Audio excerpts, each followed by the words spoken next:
Ya, oke. Saya bacakan dulu di dalam Roma pasal 8 ayat 9 ya, sebagai ayat pembuka kita. Demikian bunyi firman Tuhan. Tetapi kamu tidak hidup dalam daging, melainkan dalam roh. Ini kita ingat-ingat ini, selalu ingat-ingat. Kamu bukan hidup dalam daging, tetapi melainkan dalam roh. Jadi ada dua dunia ya. Dunia hidup dalam daging kita, sifat manusia jasmani kita, manusia lama kita, manusia yang masih di dalam dosa, manusia yang betul-betul harus kita perjuangkan untuk kita perangi di dalam diri kita, dan kemudian manusia yang di dalam roh, dipimpin oleh roh itu ya, tidak hidup dalam daging. Jika memang roh Allah diam di dalam kamu, jika memang roh Allah diam dalam kamu, jadi kita bisa tahu kalau roh Allah itu ada, dalam daging kita tahu, dalam roh kita tahu. Nah, dua ini kekuatan yang terus menjadi pekerjaan kita ya, jadi pekerjaan dalam kita berjuang dalam kekudusan, dalam kesucian. Tetapi jika orang tidak memiliki roh Kristus, ia bukan milik Kristus. Ini kita akan belajar. Jadi orang-orang yang didiami, orang-orang yang bersama dengan roh, hidup dipimpin roh, itu adalah hanya mereka yang memiliki Kristus. Jadi ini kaitannya seperti itu. Kalau saya tidak percaya pada Kristus, saya tidak menerima Kristus, maka apa yang terjadi? Saya tidak akan didiami oleh Roh Kudus. Saya tidak akan mengalami kepenuhan Roh Kudus atau kepenuhan Allah, atau yang jelas di dalam Alkitab dituliskan kepenuhan Kristus.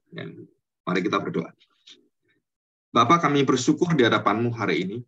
Tuhan tolong kami dan khususnya dalam mengenal pribadi Roh Kudus hari ini. Tuhan bawa setiap hati kami supaya kami sungguh-sungguh belajar dan dengan jeli, dengan cermat, dengan teliti supaya kami tidak disesatkan, diselewengkan ajaran-ajaran yang sudah kami dengarkan yang mungkin bagi kami adalah kebenaran, tetapi sebenarnya masih tidak sesuai dengan firman Tuhan.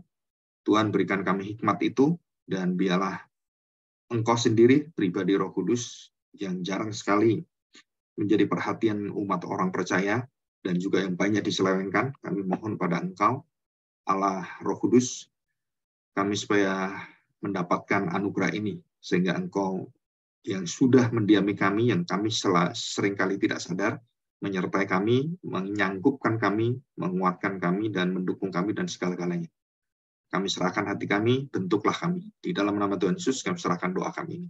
Amin. Oke. Nah, kita belajar ini ya. Jadi, tema kita secara menyeluruh itu adalah doktrin Roh Kudus ya. Dan bagian-bagiannya itu kita akan masuk. Kita masuk dalam bagian khususnya pekerjaan Roh Kudus yang sangat penting, yaitu mendiami kita. Didiami Roh Kudus atau menjadi baitnya. Nah, istilah diam itu adalah kita menjadi rumah Allah. Jadi logos itu kan dikatakan Allah diam bersama dengan manusia, itu artinya Allah bersama-sama dengan manusia ada di satu tempat dan di satu wadah gitu kan, satu area atau satu bagian daripada hidup di dunia ini. Nah, Allah tinggal di sana. Nah, kita sekarang dalam perjanjian baru, bait Allah itu adalah kita. Dalam 1 Korintus 3:9 dan ayat 6 itu dikatakan bahwa kita adalah bait Allah. Engkau adalah bait Allah dan didiami oleh Allah. Nah, ini penting ya. Jadi gereja itu adalah tubuh Kristus. Gereja itu adalah bait Allah. Nah, bait Allah itu apa? Bukan gedung, bukan ritual, bukan itu ya. Kita harus tahu bahwa gereja adalah tubuh Kristus. Gereja adalah bait Allah. Gereja adalah ya kita ini yang bersama dengan Kristus, yang menerima tubuh Kristus, darahnya, dan kita adalah gereja. Kita adalah tubuh Kristus. Kita adalah bait Allah. Nah, ini konsep yang sangat mendasar, yang seringkali kita secara nggak sadar, kita melayani, itu menjadi satu, apa ya, kalau kita ngomong, menjadi satu kelengahan manusia, orang percaya, bahwa gereja itu akhirnya berorientasi pada gedungnya, pada pendetanya, pada kegiatannya, pada alirannya, pada gerakannya, dan semuanya. Ya, itu seringkali seperti itu. Tetapi sebenarnya kalau kita pelajari baik-baik, bukan seperti itu ya. Jadi esensinya, kualitasnya, atau ajaran dari firman Tuhan, betul-betul bait Allah itu adalah yang dibangun oleh Tuhan itu sendiri. Bukan yang dibangun Salomo, bukan yang dibangun oleh tukang bangunan gereja kita, yang membangun gereja itu bukan, saudara. Yang dibangun oleh tangan Tuhan sendiri, tangan yang disalibkan itu. Nah, itu adalah gereja yang sejati, gereja yang tidak terpisahkan, tidak dibedakan dengan bentuk-bentuk macam-macam gereja, baik itu mulai dari diri kita, gereja kita, aliran kita, terus bermacam-macam tempat gereja di mana-mana, dan dengan suku budaya yang ada, bahasa-bahasa semua. Nah, kita dalam bait Allah itu, tubuh Kristus itu satu. Nah, siapa yang menyatukan ini? Paulus mengatakan dengan jelas sumbernya itu adalah Roh Allah. Sumbernya adalah yang menyatukan itu, roh penyatu, itu adalah Roh Kudus. Roh yang menolong kita untuk selalu menghormati, dan kita selalu kerjasama, saling mengasihi dengan gereja-gereja, bait Allah yang lain bersama dengan kita yang percaya pada Kristus. Nah, ini semangat ini seringkali kita itu dipisahkan dengan tembok-tembok bermacam-macam aliran. Jadi kalau saya sekarang sebagai hamba Tuhan, saya mengunjungi jemaat. Ini bukan jemaat saya, jemaat gereja lain dan semuanya. Itu saya kunjungi, dia minta dikunjungi dan dia sakit atau mengalami masalah gitu. Apakah saya boleh nggak mengunjungi pendeta, mengunjungi jemaat lain? Nah, banyak secara organisasi, nggak boleh, kan kita punya pendetanya, kita punya hamba Tuhannya. Jadi nggak boleh pendeta lain melayani di kita. Atau, nah, saudara, seringkali organisasi gereja, atau boleh katakan tata cara dan sopan santun gereja itu seringkali menyetop dan menghalangi kuasa pekerjaan Roh Kudus.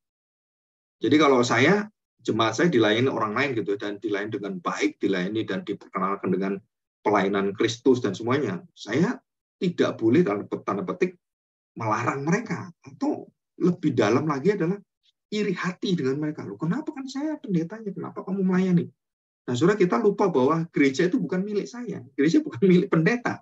Jadi kalau hamba Tuhan, pendeta atau jemaatnya melayani yang lain atau dilayani dengan hamba Tuhan yang lain, dan itu dalam satu kesatuan tubuh Kristus, kita harus terbuka. Kenapa terbuka? Karena itu ada pekerjaan Roh Kudus. Dan kita nggak bisa melarang jemaat kita, melarang hamba Tuhan kita dipakai oleh Roh Kudus. Dan diminta oleh Roh Kudus untuk melayani dan dilayani.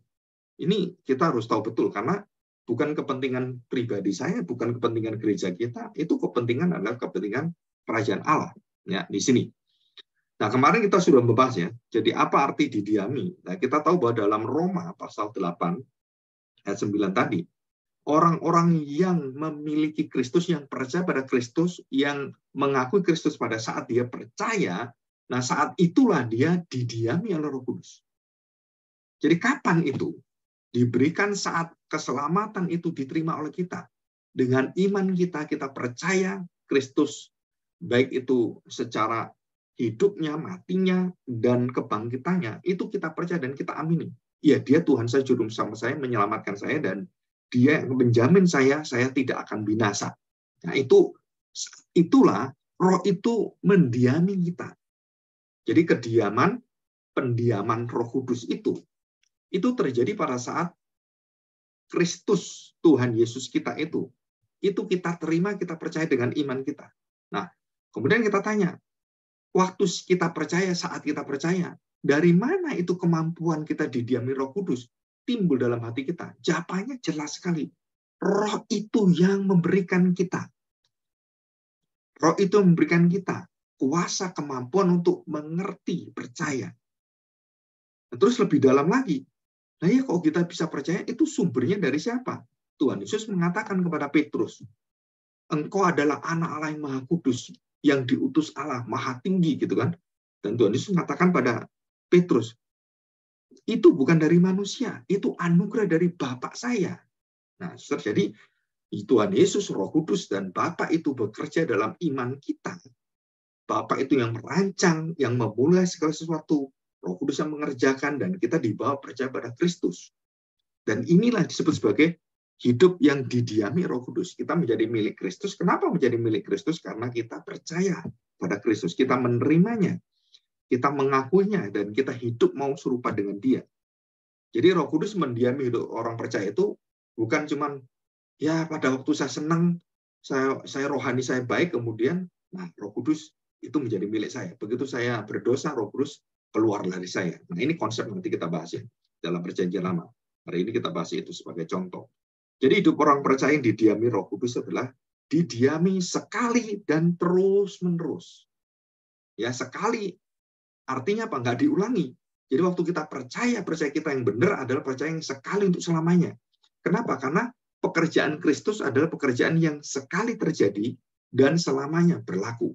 Dan bagaimana pekerjaan kita beriman pada Tuhan Yesus dan kita kemudian bisa terus-menerus percaya dan tidak meninggalkan Tuhan. Nah, itu dikatakan pekerjaan dari Roh Kudus. Ia memimpin kamu, mengajarkan kamu hidup di dalam Roh. Ya, Yohanes 16.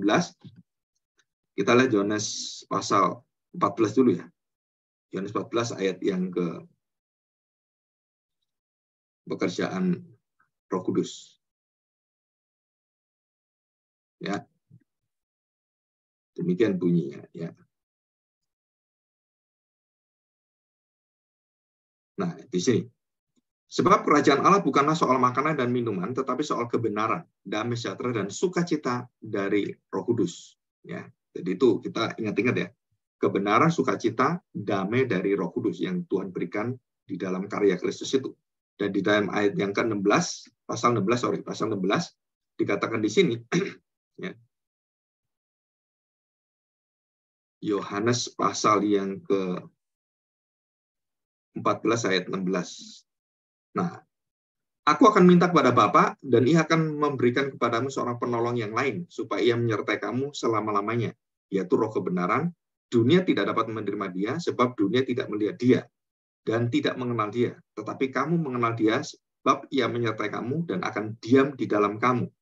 Di situ ya, akan diam bersama dengan kamu. Nah, sekarang kita lihat ini, pasal 16 tadi ya. Pekerjaan penghibur. Ya, dikatakan di sini. Ayat yang dari ayat ke-7. Namun benar yang kukatakan ini kepadamu adalah lebih berguna Bapa bagi kamu jika aku pergi. Sebab jikalau aku tidak pergi, penghibur itu tidak akan datang kepadamu. Tetapi jikalau aku pergi, aku akan mengutus dia kepadamu.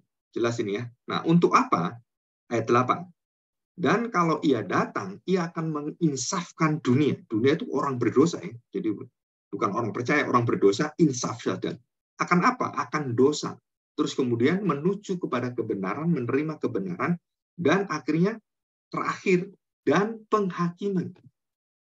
Jadi insaf akan dosa, memiliki kebenaran, dan siap untuk menerima penghakiman Allah. Karena kita dihakimi, dan kita mendapatkan pembelaan, kita mendapatkan seorang juru pembela kita, yaitu Tuhan Yesus, juru selamat kita, dan di dalam penghakiman itu kita dijamin karena kita sudah tahu kita ada orang berdosa, kita menerima kebenaran adalah Kristus, dan kita dihakimi dengan kebenaran itu, dan pengakuan kita akan dosa, dan jelas sekali bahwa kita semuanya dimampukan untuk mengerti ini dengan apa? Dengan kuasa nama pekerjaan Roh Kudus, karena Tuhan Yesus mengatakan demikian. Jadi Roh itu yang akan mengerjakan bagi kamu, penghibur itu, yang aku minta kepada Bapa dan diberikan pada kamu, dan tinggal diam di dalam hatimu selamanya. Dan terjadi karya itu waktu Yesus kita percaya, dan apa yang terjadi? Kita langsung menerima, kita menjadi milik Kristus.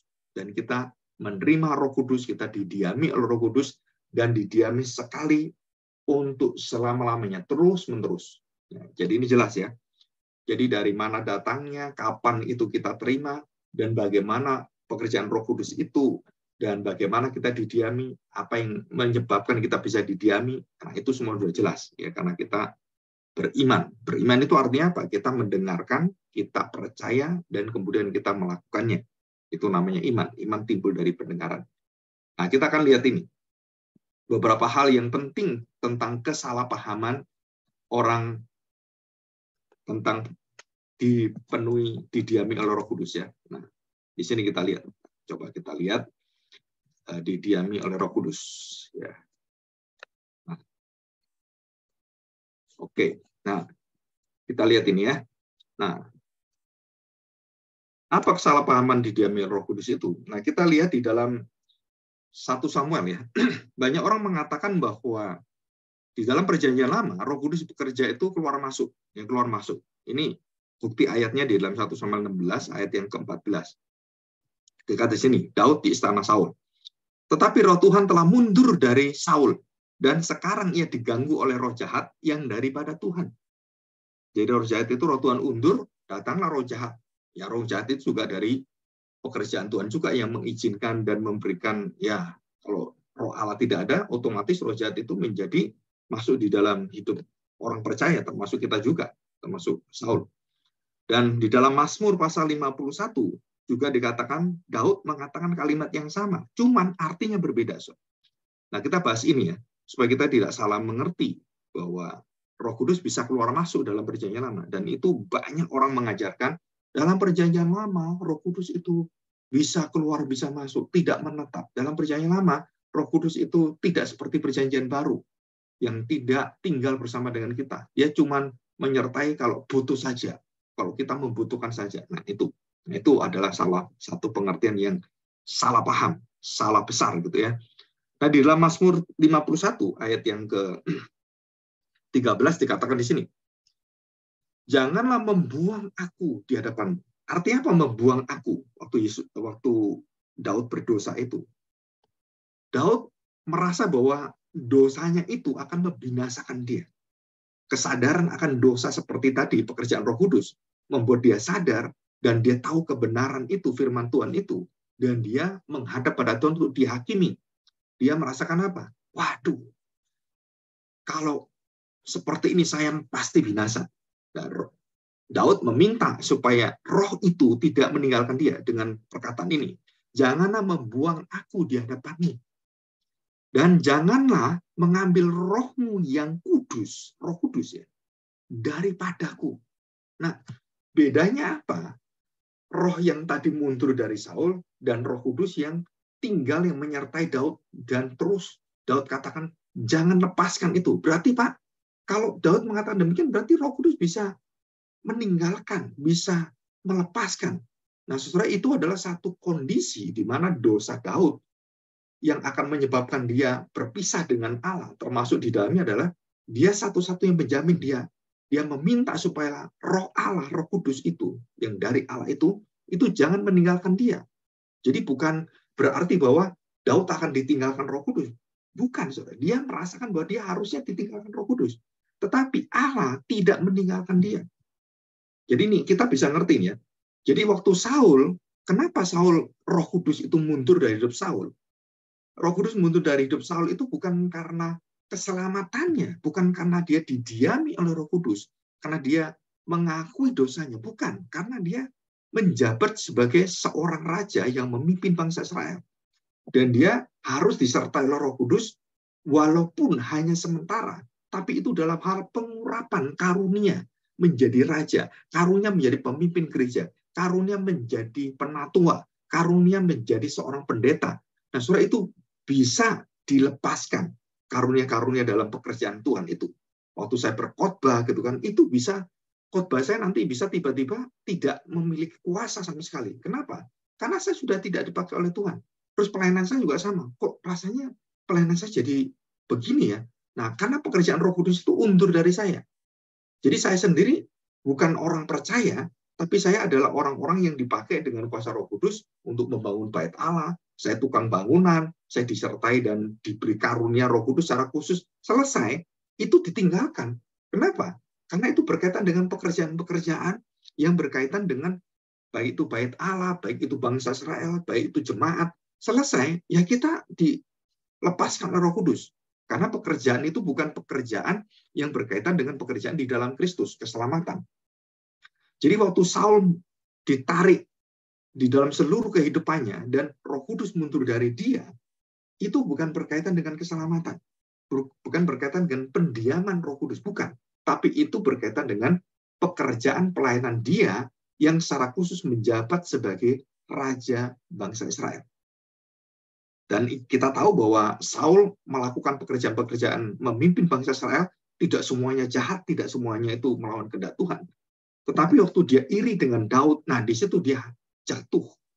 Dan dikatakan oleh Tuhan, karena kamu memusuhi hamba Tuhanku, memusuhi pilihanku, dan kamu penuh dengan kebencian, nah di situ pekerjaan selesai.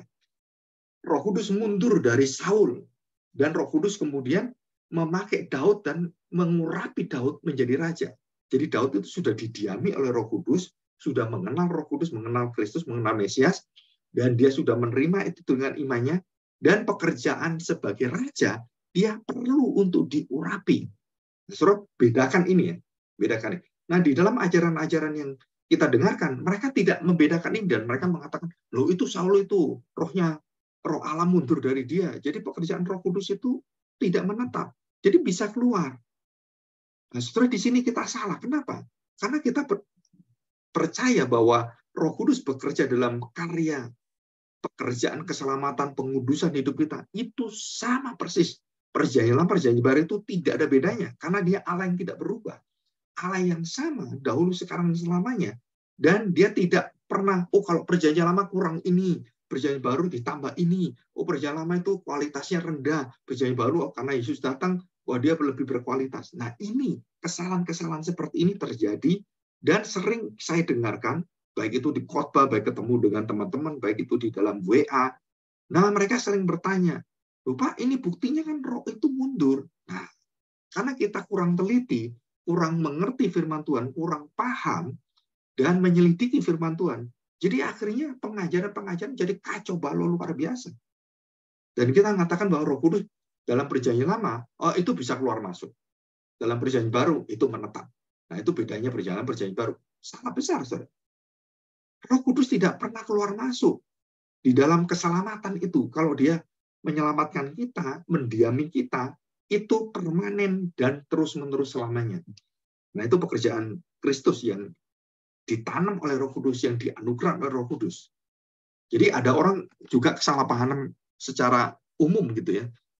Wah, kalau kamu orang yang ya seperti itu, gerejanya aras-arasan, malas-malasan, dan tidak bisa apa ya, sungguh-sungguh disiplin, terus datang ke gereja.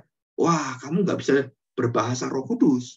Kamu tidak akan bisa didiami Roh Kudus, kamu tidak bisa mengalami karunia Roh Kudus. Kenapa? Karena Roh Kudus itu hanya orang-orang yang taat, orang-orang yang rohaninya bagus, pemimpin-pemimpin gereja, pendeta-pendeta.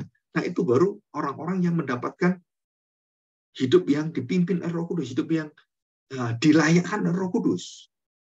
Atau boleh dikatakan lebih khusus lagi, hanya yang khusus, orang-orang yang khusus yang menerima baptisan Roh Kudus, menerima kepenuhan Roh Kudus, menerima pekerjaan Roh Kudus. Jadi orang-orang yang seperti pendeta, penginjil, pemimpin gereja, nabi, imam, raja.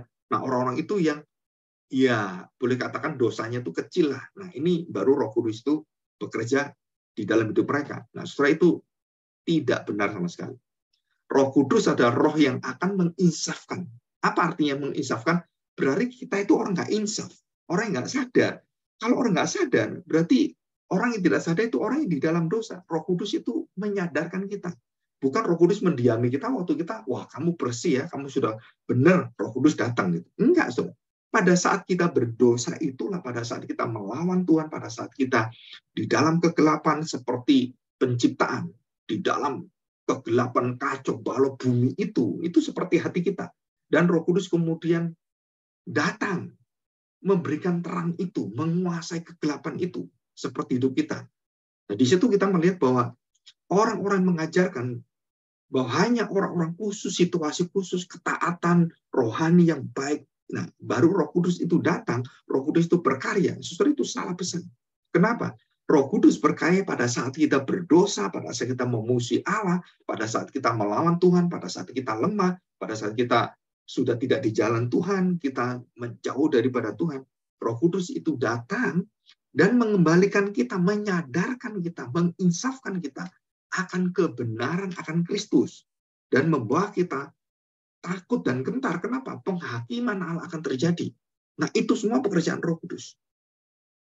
Jadi, kalau kita sekarang mendengarkan, lupa di dalam Korintus kan ada.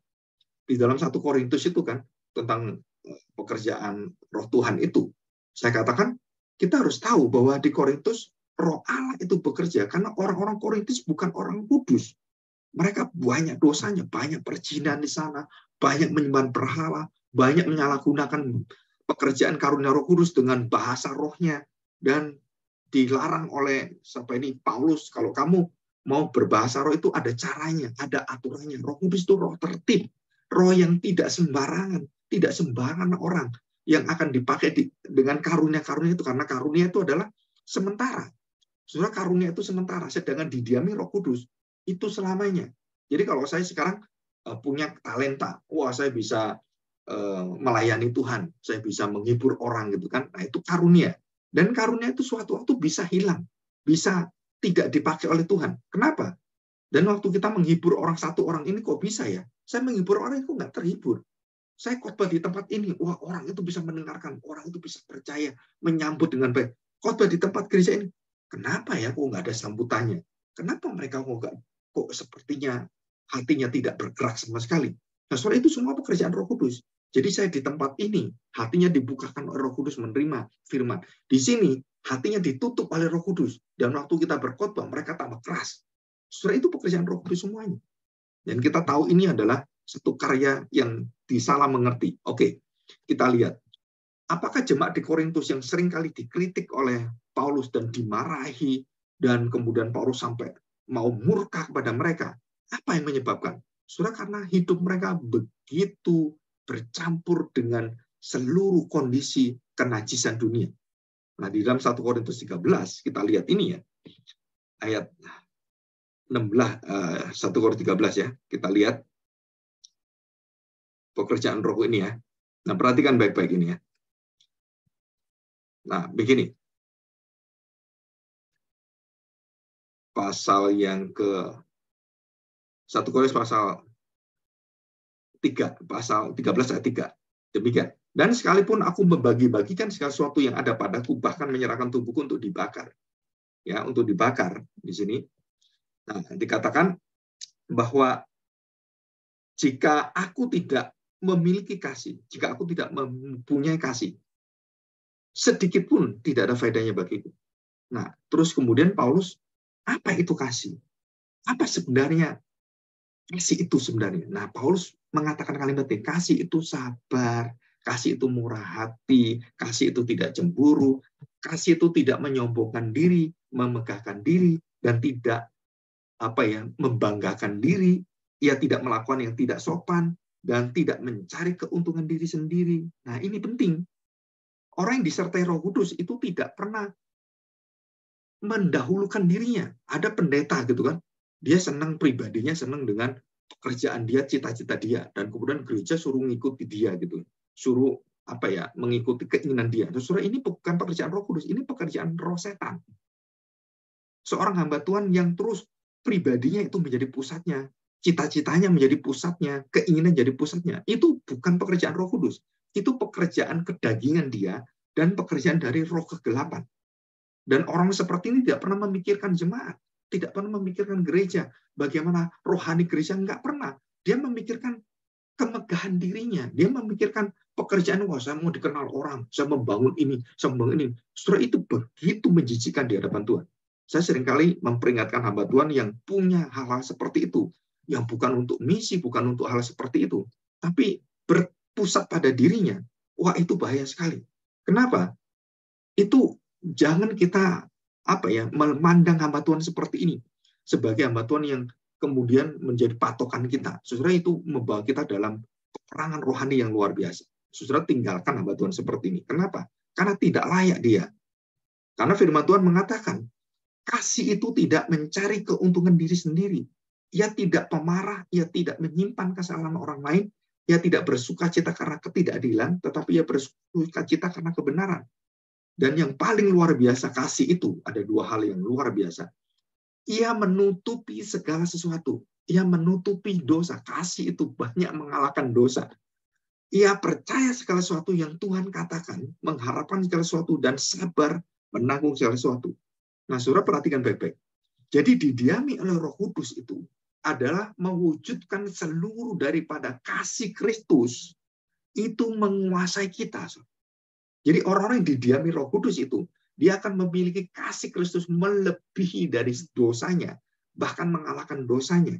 Dan kasih ini adalah kasih yang melayani orang lain, tidak melihat dirinya, kepentingan dirinya, keuntungan dirinya, kenikmatan dirinya, atau cita-cita dirinya. itu yang memimpinnya, bukan. Tapi dia melihat kepada jemaat Tuhan, melihat pada kerajaan Allah, dan dia mendahulukan itu. Nah, orang-orang dipimpin Roh Kudus itu orang seperti ini. Tapi orang-orang yang melayani dipimpin hatinya sendiri, susah itu terlihat sekali. Saya seringkali menegur pelayan-pelayan Tuhan yang berpusat pada dirinya.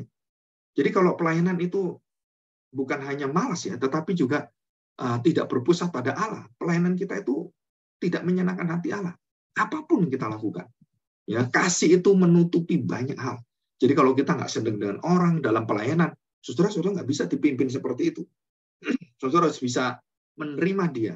Kasih itu banyak mengampuni. Kasih itu banyak memberikan kepada kita satu kemampuan untuk sabar menanggung sesuatu. Jadi Roh Kudus bekerja, dan Roh Kudus itu akan membuka hati kita dengan apa? Dengan mengalirkan kasih Kristus yang indah luar biasa. Kita dipenuhi dengan kasih Kristus, kemurahan Allah, kesabaran Allah, dan luar biasa. Termasuk buah Roh Kudus ya, yang di dalam Galatia pasal 5 ayat 22. Dan itu ada pekerjaan daripada Roh Kudus waktu kita menerima percaya pada Kristus. Kita didiami, dan kita mendapatkan bahwa semua orang percaya waktu didiami oleh Roh Allah akan melahirkan dan menghasilkan kelimpahan hidup. Apa itu? Buah Roh Kudus. Kelimpahan hidup itu adalah buah Roh Kudus. Kita dimusuh, kita tenang saja. Kita difitnah, kita juga masih memegang kebenaran karena kita tahu Tuhan yang mengerti hati kita, dan banyak sekali. Ataupun kalau kita jatuh di dalam dosa, kita tahu bahwa Allah menyediakan pengampunan. Allah menyediakan hati kita supaya kita berbalik pada Tuhan. Kasih kemurahan Allah itu luar biasa sekali.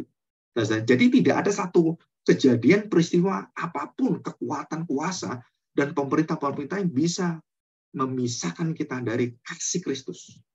Dan kasih inilah pekerjaan yang paling besar dari pekerjaan terpenting, teragung Roh Kudus adalah menghadirkan kasih Kristus dalam seluruh hidup kita.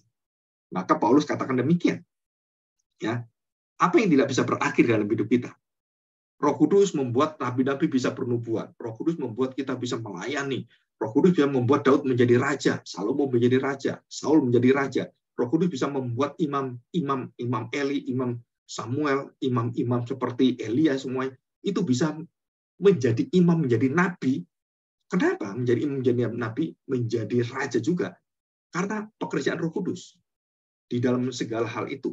Dan pekerjaan-pekerjaan itu adalah pekerjaan yang akan berhenti. Kenabian berhenti, nubuat berhenti, imam berhenti, dan segala sesuatu berhenti. Apa yang tidak berhenti? Apa pekerjaan Roh Kudus itu yang membuat kita tidak berhenti untuk hidup di dalam kuasa apa? Kita nggak akan berhenti, nggak bisa dipisahkan ini. Nah, saudara, ini kalimat daripada Paulus. Demikian bunyi firman Tuhan. 8. Kasih tidak berkesudahan. Nah, jadi love itu tidak berkesudahan. Tidak ada akhirnya. Dan terus-menerus sampai kekal. Kasih itu kekal. Kasih itu kekal. Kasih itu tidak berkesudahan. Nubuat itu tidak kekal. Nubuat itu akan berakhir. Bahasa roh akan berhenti. Pengetahuan akan lenyap. Saudara perhatikan. Nubuat, bahasa roh, pengetahuan, dan segala sesuatu akan berhenti. Akan selesai. Hanya kasih yang tidak selesai. Yang tidak akan berhenti mengalir.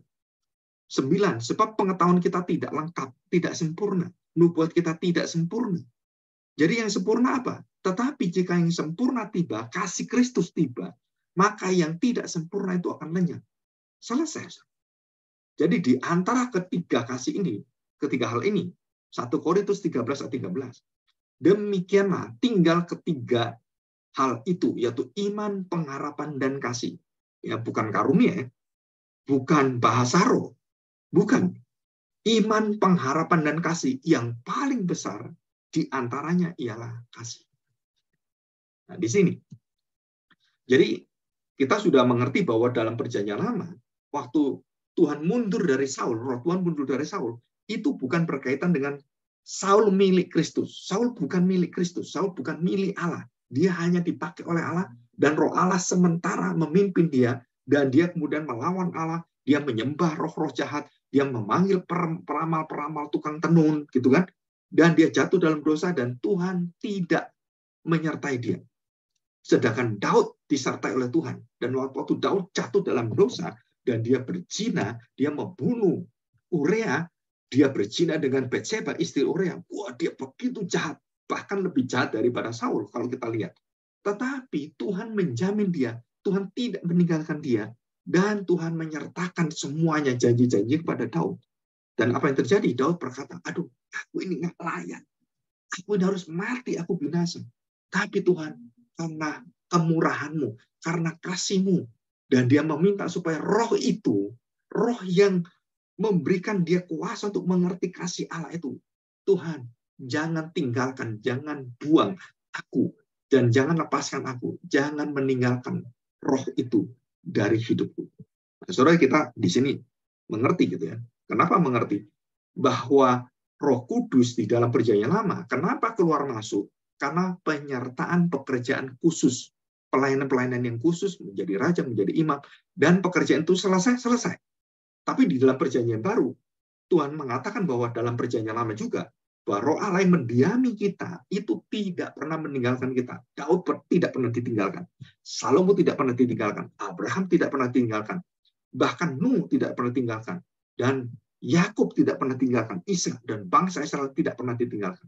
Dan mereka-mereka yang di dalam janji Tuhan itulah yang bersama-sama dengan Tuhan, dan Tuhan janjikan itu.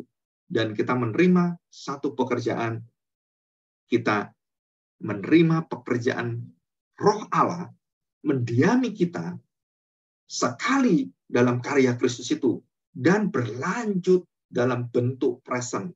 Ya, present tense itu artinya bahwa setiap hari, setiap saat Roh itu bekerja.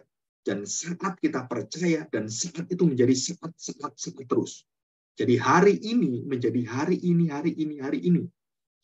Saudara, dalam perjanjian Lama dan Perjanjian Baru, konsep tentang Yom dan Hora itu, saat dan waktu atau jam, saudara, itu berkaitan dengan saat ini. Belum saatnya, belum tiba. Nah, kalau sudah tiba, tiba terus.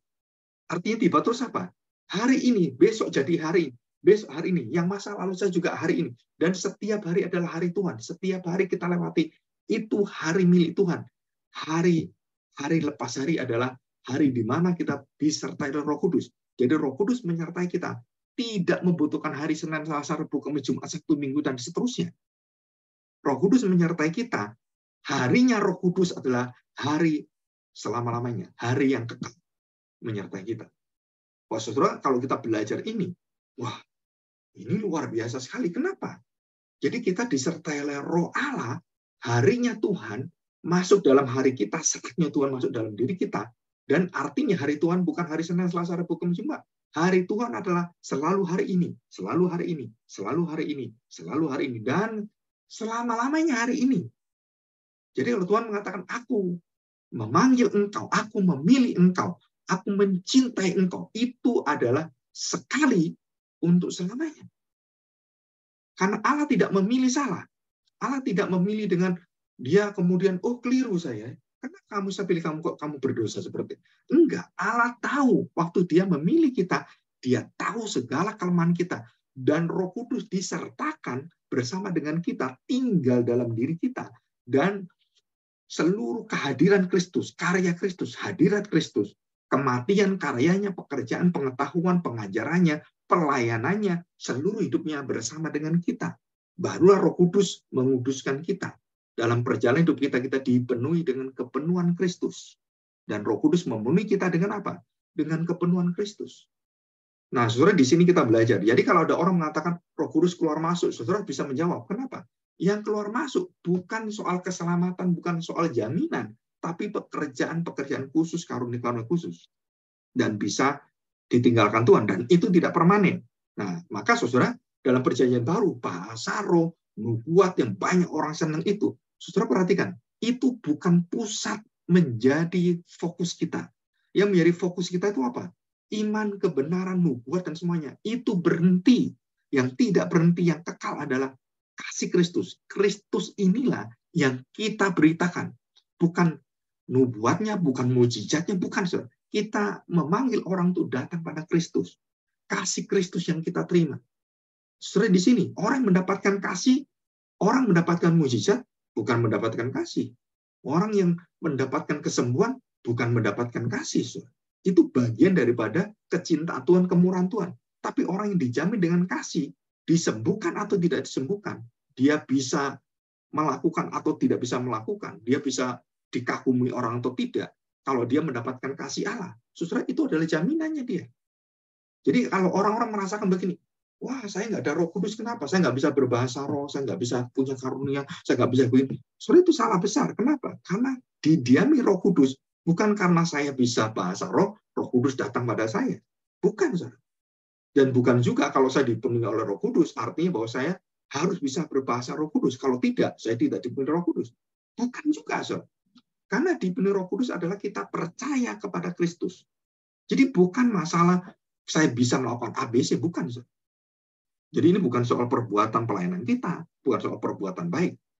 Jadi orang yang didiami Roh Kudus adalah mendapatkan anugerah. Dan itu menetap selama-lamanya. Nah, jadi perjanjian lama, waktu Saul disertai Tuhan dan dia berbuat dosa ditinggalkan Tuhan, sama dengan kita. Waktu kita berada di dalam satu gereja dalam pelayanan, wah ini dulu pendeta ini luar biasa Pak, wah. Terus kemudian tiba-tiba kok jadi seperti ini. Terus saya mendengarkan, oh pendeta ini memperkosa orang. Terus kemudian pelecehan seksual pada anak-anak dan sekarang di penjara. Gerejanya langsung sepi dan semuanya itu keluar semuanya. Kenapa? Karena dosa. Karena dosa itu menyebabkan orang-orang akhirnya rohaninya itu kemudian lemah sekali. Kenapa? Aduh, pendeta saya seperti ini. Nah, sebenarnya kalau dalam Alkitab, pada saat itulah roh itu bekerja luar biasa, menyadarkan orang jemaat supaya mereka sadar betul bahwa itulah kemanusiaan yang ada dalam hidup kita sebagai manusia. Kalau seumpamanya orang-orang itu kemudian hamba Tuhan jatuh dalam dosa kemudian dibuang semua dari gereja, saudara, yang dibuang pertama oleh Tuhan itu adalah Daud. Kenapa Daud jatuh dalam dosa dibuang oleh Tuhan? Dan sudah kamu jangan jadi raja. Dia jatuh dalam dosa, dia sudah melakukan perbuatan-perbuatan perzinahan gitu kan, banyak hal seperti itu dan dia juga membunuh orang dan hatinya licik sekali. Kenapa Tuhan tidak tinggalkan? Karena dia didiami oleh Roh Kudus. Dia dijamin oleh Roh Kudus. Kasih Allah menetap dalam dia. Dan dia disadarkan oleh Roh Kudus. Dan dia menangis. Dan dia menyesal luar biasa. Dan dia betul-betul bertobat dan taat pada Tuhan. Nah, itu fungsinya. Nah, gereja kehilangan ini. Gereja-gereja yang penuh dengan Roh Kudus. Waktu ada hamba Tuhannya jatuh dalam dosa. Waktu ada jemaatnya jatuh dalam dosa.